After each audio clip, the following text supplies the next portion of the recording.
Bonjour mes amis, c'est Pasteur Landry de l'Église baptiste à Pointe-de-Vie, à Plocheville, Louisiane. Je suis bien content d'être avec vous aujourd'hui pour partager la parole de Dieu, pour partager avec vous autres une parole qui parle de la prière. Je veux te demander aujourd'hui, est-ce que tu es un homme ou même une femme de prière? Est-ce que tu prends le temps chaque journée pour prier? Je crois que c'est bien important que si on s'appelle un chrétien, qu'on prend le temps de prier chaque jour, très souvent, aussi souvent qu'on peut. Je, je m'imagine qu'il y en a plein qui s'appellent des chrétiens, qui disent oui, je suis un suivant de Jésus. Mais je pense combien souvent que c'est que eux qui s'appellent les chrétiens prennent le temps pour prier. Je crois bien que chaque jour, on devait prendre le temps de prier. Moi, c'est mon habit que je prie chaque jour. Je me lève le matin, je prends ma Bible, je la lis et je demande à Dieu, Dieu, montre-moi ce que j'ai besoin de connaître de ta parole aujourd'hui. Et puis je prie et je demande au Père qu'il m'aide à comprendre plus mieux sa parole. Et aussi, je demande à lui, comment c'est qu'il veut que je vis ma vie? Parce que je crois bien que Dieu connaît plein plus mieux de moi comment je devais vivre ma vie. Comment se fait que je dis ça? C'est parce qu'il est Dieu. Il est tout puissant, il a la connaissance de tout. Et je crois bien qu'il connaît plein plus mieux de moi comment c'est que je devais vivre ma vie chaque jour. Alors je prie qu'il me guide, je prie qu'il m'aide et je prie qu'il fasse provision pour moi. Mais premièrement, quand je prie, je dis à lui, je t'adore. Tu es mon sauveur, tu es mon Seigneur, tu es mon Dieu et je glorifie ton nom. Alors, je veux te parler de ça aujourd'hui, mes amis, un petit peu de la prière. Et je veux demander à Dieu qu'il est à toi. Comment tu devais prier? Alors, alors commencez en prière, parce que je crois bien que Dieu veut entendre de nous à ce moment ici, qu'on demande à lui, Père, instruis-nous, montre-nous comment c'est qu'on devait prier, comment c'est qu'on devait vivre notre vie, comment c'est qu'on devait mettre notre foi dans toi. Alors, prie avec moi, mes amis. Écoute, écoute la prière et apprends peut-être comment c'est que Dieu veut toi que tu prends à prier aussi. Notre Père, je te rends la gloire aujourd'hui parce que tu es mon Père, tu es mon Dieu, tu es mon Sauveur. Je glorifie ton nom et je dis, Dieu, à toi que je t'adore. Et je connais, Dieu, que tu as un très grand amour pour moi. Et aussi, Dieu, pour tous eux qui écoutent aujourd'hui le programme, la parole.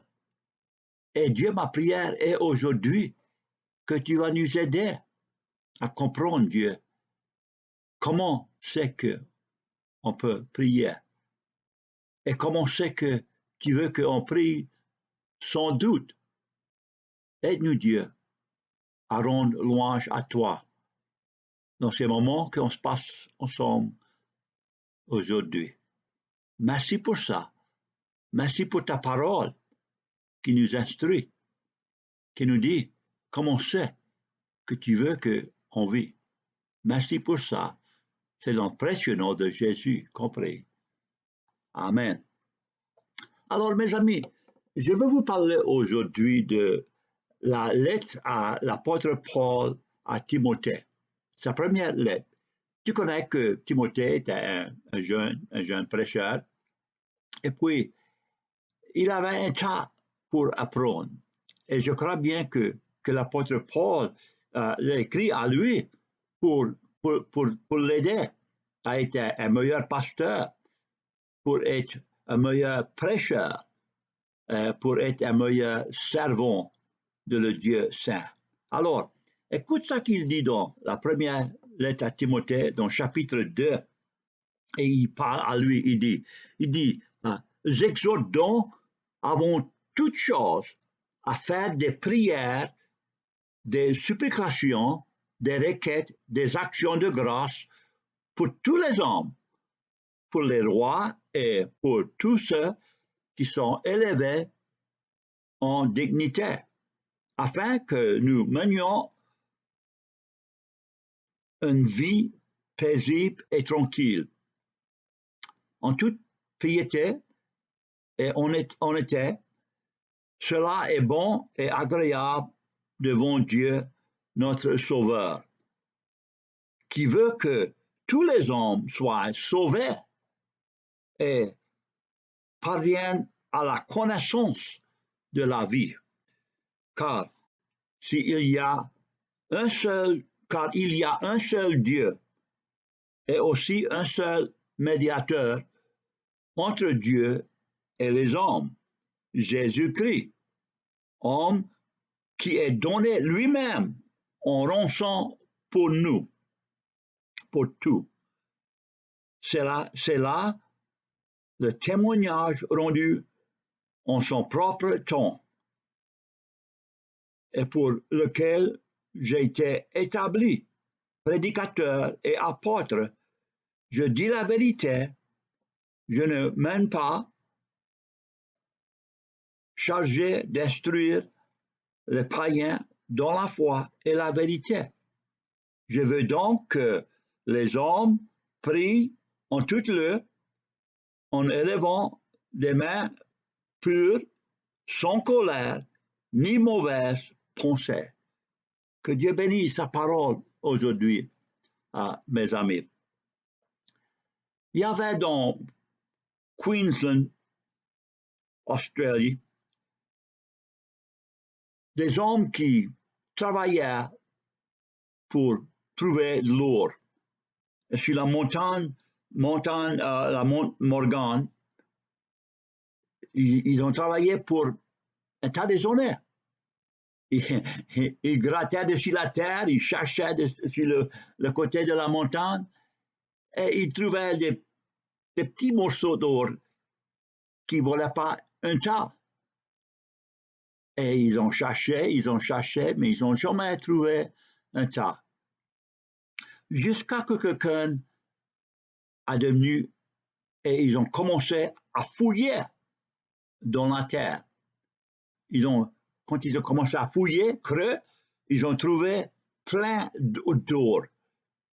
Et ils ont vu que eux qui grattaient dessus la terre allaient jamais trouver ce que eux, ils ont trouvé.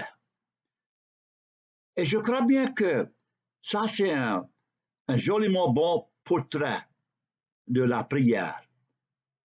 Et je crois bien qu'il y en a un tas qui gratte un petit peu, qui prie des petites prières et qui jamais, ils ont jamais prié de cœur et prié en connaissance que Dieu veut répondre à toutes leurs requêtes. Et quand on vient à prier dans sa volonté, quand on vient à connaître que Dieu désire qu'on vienne à lui avec tous nos besoins, Alors, quand on vient à trouver ça, mes amis, c'est comme eux qui monnaient l'or dans la terre creux. Ils ont trouvé plein. Et quand toi, tu vas commencer à prier avec un cœur ouvert à Dieu et que tu vas demander à lui, Dieu, montre-moi ce que tu veux faire de ma vie. Instruis-moi, aide-moi à comprendre, Dieu, où c'est que je peux trouver le meilleur de toi. Alors, mes amis, quand on vient à ce temps-là dans notre vie, dans notre prière, alors on peut trouver des affaires qu'on n'a jamais vues avant. C'est Dieu qui veut qu'on prie. Alors l'apôtre Paul dit à Timothée, il dit, j'exhorte donc avant toute chose à faire des prières, des supplications, des requêtes, des actions de grâce pour tous les hommes. L'instruction à Paul, l'apôtre Paul était à Timothée de prier et de connaître que s'il allait prier, il allait trouver une grande différence dans sa vie. Et je crois bien que c'est le même pour nous aussi. Quand on prend le temps de prier, quand on prend le temps d'aller au Père et demander à lui, alors on peut connaître que c'est lui qui peut répondre à toutes nos requêtes. Alors, je dis ça pour te dire aussi que quand on prie, il veut qu'on prie pour sa volonté. Et quand on prie, et si c'est sa volonté, on peut être sûr qu'il va répondre à ça, comme ça qu'on prie. Mais tu vois, des fois, on prend la prière et on demande à Dieu pour des affaires que ça que nous, ça qu'on veut, plutôt que ça que Dieu veut pour nous autres. C'est pour ça que je te dis que quand on prend le temps de prier au Père et on demande sa volonté, et sa volonté est qu'on prie, qu'on demande à lui et qu'on cherche pour sa volonté, alors Dieu va répondre et il va nous aider à comprendre ce qu'il veut faire dans notre vie. L'apôtre Paul dit que Dieu veut qu'on prie.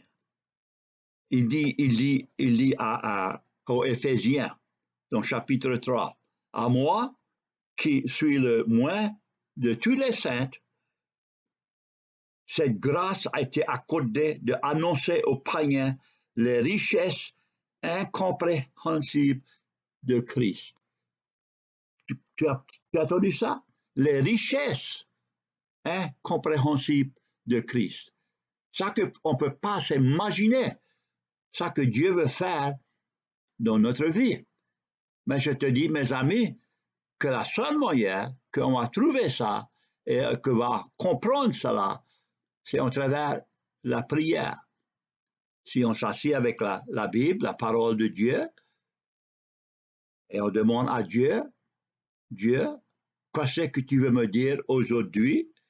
Et puis on écoute, pas justement avec l'oreille, mais avec le cœur aussi, mes amis. Et quand on demande à lui, il dit vraiment, je vais te répondre. Et quand on prie, sans doute, avec la foi, on peut être sûr que Dieu est là et prêt à écouter. Imagine-toi, tu es un père ou même une mère, tu as des enfants, tu aimes ces enfants, tu as un très grand amour pour ces enfants. Ben oui.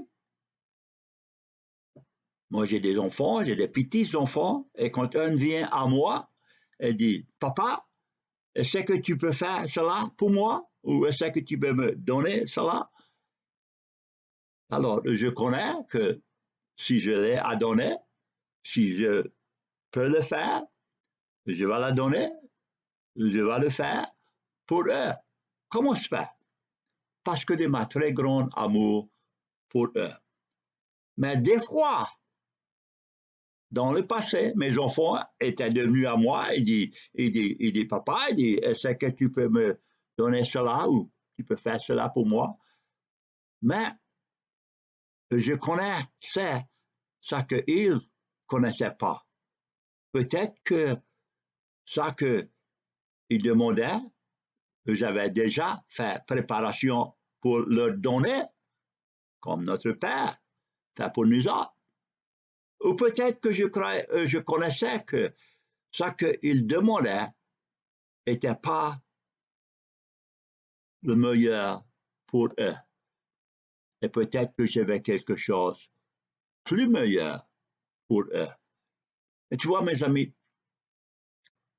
c'est comme ça que c'est avec notre Père céleste, avec le Dieu saint. Il connaît ce qu'on a besoin et il veut nous donner ce qu'on a besoin. Mais si on ne demande pas, si on ne cherche pas, et si on ne laisse pas à lui faire pour nous, alors comment c'est qu'il va répondre à nous? Ah, moi, oui, il y a plein de fois qu'il répond. Ça ne fait pas de différence si on l'avait demandé ou pas. Mais je crois bien qu'il veut qu'on demande. Il veut qu'on va à lui et qu'on cherche à lui et on demande de lui qu'il nous aide et qu'il fait pour nous. Dieu connaît ce qui est dans notre cœur. Et quand on vient à lui avec les prières, les supplications, les intercessions, il est vraiment après écouter. Et il veut réellement nous aider et répondre à nous. Je veux te dire que Dieu nous invite. Et il nous invite de venir à lui et demander à lui. Laisse-moi te dire quelque chose. Quand on pense de la prière, on peut connaître que tout est possible qu'on demande dans la volonté de Dieu. Si on demande à Dieu quelque chose que nous autres mêmes on veut et on connaît que on le veut justement pour nous autres mêmes et pas pour dire à Dieu je vais user ça, je vais utiliser ça pour te servir. Si on est avec le pensée dans la tête que c'est ça qu'on veut, mais pas dans le cœur, ça qu'on a besoin, alors Dieu dit peut-être que tu devrais espérer et peut-être que tu devais demander pour quelque chose d'autre. Ça, c'est à dire que quand c'est la volonté à Dieu, on peut être sûr que Dieu va répondre. Mais si Dieu connaît que ce n'est pas bon pour nous, ce n'est pas ça qu'on a besoin, alors il va nous dire non, je ne crois pas que ça, c'est ça que tu as besoin à ce moment ici.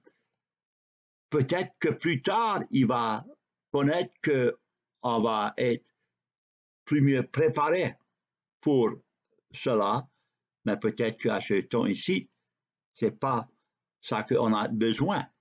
Alors, il veut qu'on ait ça qui est le plus meilleur pour nous. Et quand on demande à lui, pour ça qui est sa volonté, pour ça que lui connaît qui est plus meilleur pour nous autres, alors on peut connaître que vraiment il va répondre. Jésus dit, il dit, si vous pouvez croire, toutes choses sont possibles pour celui qui croit. Et quand on croit, et on prie, et on connaît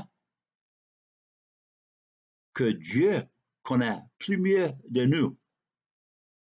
Si on croit, et on connaît qu'il veut répondre à nous, il va répondre. Si on le laisse à lui répondre dans la manière qu'il veut. Alors, laisse-moi te dire aujourd'hui que quand on demande à Dieu, on demande pour sa volonté. Et ça, c'est la meilleure prière, mes amis, qu'on peut dire à Dieu, ça que je veux et ça que toi tu veux pour moi. Et quand on prie comme cela, ça c'est tout le temps une bonne prière. Quand on prie pour la volonté à Dieu. Alors, Dieu nous donne ce qu'on a besoin. Dieu veut qu'on ait le plus meilleur pour notre vie. Et quand il répond, Dieu veut qu'on ait une paix dans notre cœur et une joie dans notre vie parce qu'on connaît que c'est lui qui a fait provision pour nous, c'est lui qui a répondu à nos prières et c'est lui qui veut qu'on rende louange à lui parce que c'est lui qui est saint et c'est lui qui veut nous bénir.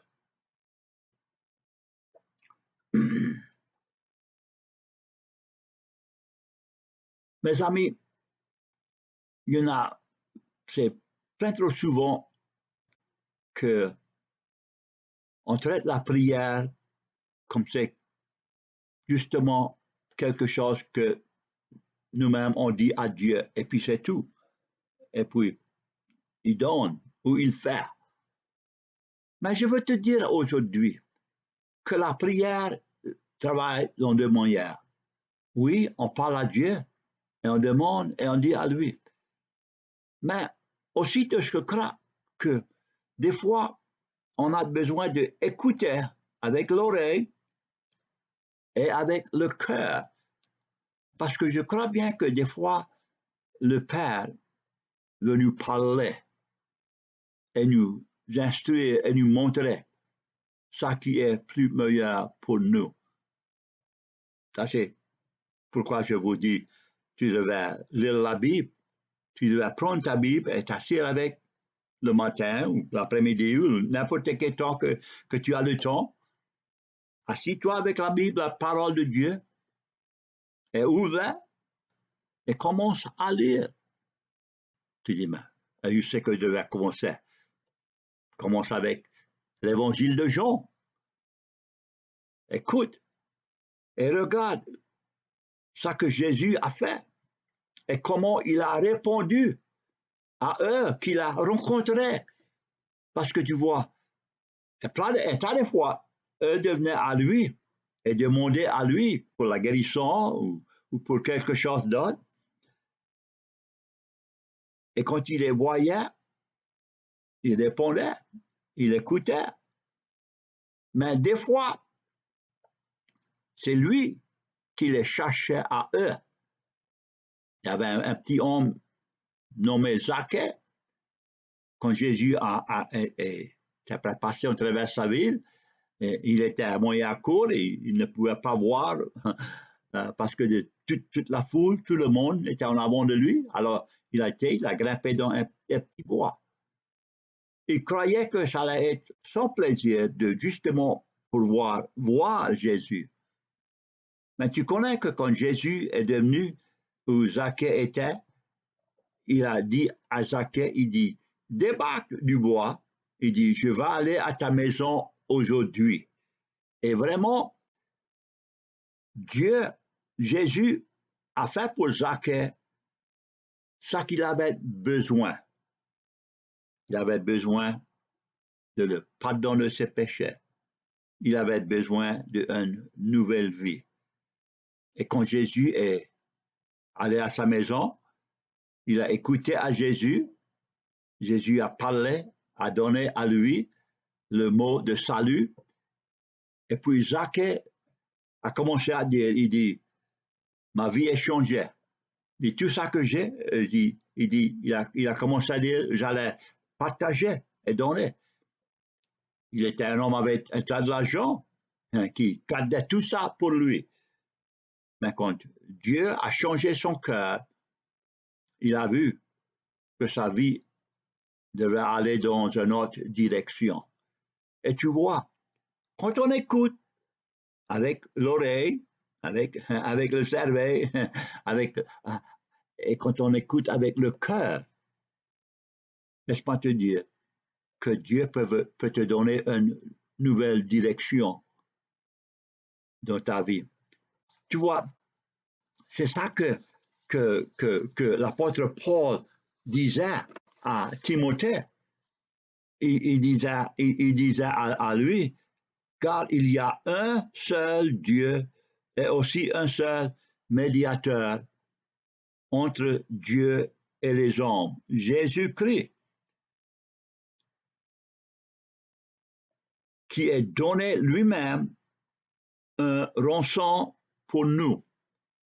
C'est là le témoignage rendu et son propre temps, et pour lequel j'ai été établi prédicateur et apôtre. Je dis la vérité. Il ne mentisait pas. Il dit, j'ai été chargé d'instruire les païens dans la foi et dans la vérité. Et je veux donc que les hommes prient en tout lieu, en élevant les mains pures, sans colère, ni mauvaise pensée. Tu vois, l'apôtre Paul a dit à Timothée que Jésus était devenu pour rendre la nouvelle vie à tous eux qui voulaient ouvrir leur cœur et leur vie. Et l'apôtre Paul avait été appointé pour rendre témoignage de ce que Jésus avait fait dans sa vie. Et je crois bien que Dieu nous appointe à nous aussi, pas justement les prêcheurs, mais à tous, de rendre témoin de ce que Jésus a fait dans notre cœur et dans notre vie. Alors nos prières devaient être pas justement pour nos besoins, pas justement pour la guérison, pas justement pour qui bénit les autres, mais on doit prier aussi que Dieu nous aide à rendre témoins aux autres, qu'ils peuvent connaître que Jésus peut vraiment changer leur vie. Ma question à toi aujourd'hui est-ce que ta vie à toi-même a été changée par Jésus? Est-ce que vous avez entendu avec l'oreille et vous avez compris avec le cœur et vous avez ouvert votre cœur et accepté Jésus comme votre Sauveur et votre Seigneur? Est-ce que tu connais que tes péchés est pardonné parce que de ça que Jésus a fait pour toi sur la croix, sur le mont Calvaire? Oui, mes amis, il a fait ça pour toi. Et si tu n'avais jamais prié, Jésus, sauve-moi, Jésus, délivre-moi, Jésus, pardonne-moi de mes péchés, Jésus, donne-moi une nouvelle vie. Mes amis, si vous avez jamais prié cette prière-là, ça devrait être ta première prière. Dieu, sauve-moi, pardonne-moi, donne-moi une nouvelle vie, parce que je connais que tu es mort sur la croix pour moi. Et mes amis, quand tu pries cette prière, Dieu te promet une nouvelle vie. Il te promet le pardon de tes péchés et il te promet qu'il va marcher avec toi en travers de ta vie. Si tu le laisses, si tu veux qu'il marche avec toi, et comment c'est que tu fais ça arriver? Justement par une prière. Dis à lui, Dieu, j'ai besoin de ce que tu veux faire de ma vie aujourd'hui. J'accepte Jésus, mon Sauveur et mon Seigneur. Et puis là, mes amis, quand tu vas prier, tu peux être sûr que tu as la garantie de Dieu même qu'il va te répondre. Qu'il t'entend, oui, et il va te répondre. Comment se fait? Parce qu'il est Dieu. Il a envoyé son Fils Jésus qui donne sa vie pour toi. Jésus dit, je suis la vie, je suis la vérité, je suis pour toi, pour te donner une nouvelle vie. Prie avec moi, mes amis. Merci Dieu, que tu te donnes le promis d'une nouvelle vie au travers de Jésus. Et je prie Dieu aujourd'hui que tu qui écoutes aujourd'hui va connaître vraiment dans leur cœur que leur péché a été pardonné, qu'ils ont une nouvelle vie. Et ils ont l'assurance que quand cette vie ici va finir, il va aller au ciel avec toi. Et mes amis, notre Père, je prie pour mes amis qu'à ce moment ici, s'ils ont jamais prié pour le pardon de leurs péchés et la nouvelle vie en travers Jésus-Christ, ma prière est à ce moment ici qu'ils vont dire, oui Père, c'est ça que j'ai besoin, c'est ça que je veux que Jésus me sauve, qu'il me donne une nouvelle vie. Merci pour ça, Dieu. C'est dans le précieux nom de Jésus qu'on prie. Amen. Mes amis, laisse-moi te dire que Dieu a répondu à ta prière si vous avez prié sincèrement de votre cœur et vous avez dit, Dieu, pardonne-moi, donne-moi une nouvelle vie, sauve-moi. Si vous avez fait ça avec un sincère cœur, mes amis, tu peux être sûr que tu as la garantie de nouvelle vie parce que de ça que Jésus-Christ a fait pour toi sur la croix de Calvaire. Réjouis, réjouis, réjouis parce que de ça que Jésus a fait pour toi. Et qu'on a pour sûr que quand cette vie ici va finir, elle va finir un jour, tu vas aller dans la présence de Dieu au ciel parce que de ça que Jésus avait fait pour toi. Et c'est que vous êtes un homme ou une forme de prière, mes amis. Et c'est que vous priez pour vos voisins, votre famille, quelqu'un que tu travailles avec. Et c'est que tu pries pour leur salut. Peut-être que c'est temps que tu commences et que tu connais que Jésus va bénir ces prières quand tu pries avec un cœur sincère. Que Dieu vous bénisse, mes amis. Et jusqu'à la semaine prochaine, je vais vous dire au revoir. N'oubliez pas, prie régulièrement, prie avec la foi, prie sans doute. Au revoir.